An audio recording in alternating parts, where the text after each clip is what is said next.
Everyone, this is Vail here. Okay, in this video I would like to highlight some of the things which I think it's very basic for all of us to actually understand and practice.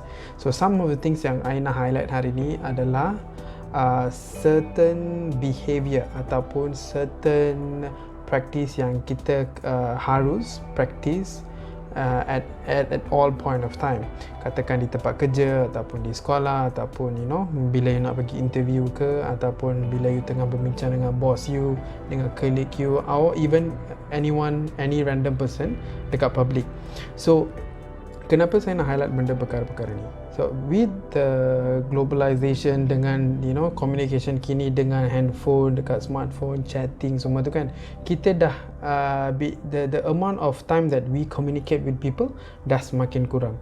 So how our parents or our grandparents or our uncles, aunties in the 80s, in the 70s or even in the 90s, cara mereka berhubung dengan cara kita, especially those in the 20s yang baru dah diasimilasi ataupun dah assimilated with the current technology ways of communicating, it has changed a lot. So I'm going to tell you some of the things which I think we need to bring back, and also we need to start practicing back in order to have a more harmonical social connection and also social communication with among all of us. The very first one yang saya nak highlightkan hari ini adalah tentang being punctual ataupun menepati masa. Yes, WhatsApp dah ada, WeChat dah ada.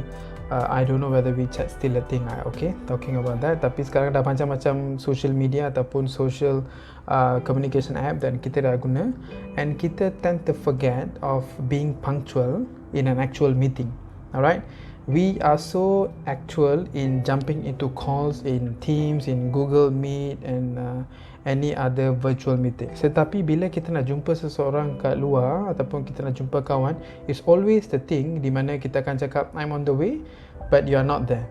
Okay, this is not for all. Ada juga some yang menepati masa, but mostly yang I tahu, even some of my own friends and even for some of people that I know, punctuality is not something that is dah bukan lagi satu practice. Setakat say hey sorry on the way lambat sikit, it's okay.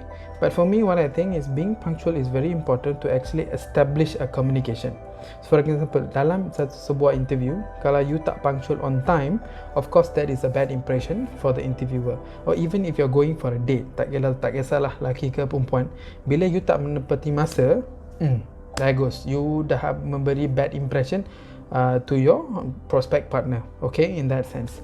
Another thing is bila family gathering, reunion ke, people are waiting for you to come, and then tiba-tiba at last minute you cakap I cannot make it, I'm gonna be a bit late. Of course it's gonna spoil everybody's mood. So transition of communication dekat sana ataupun the smoothness of the relationship will not be that effective. Hence the communication will not be, or the bond will not be that strong. So punctuality is very important for a good relationship and also into establishing a communication.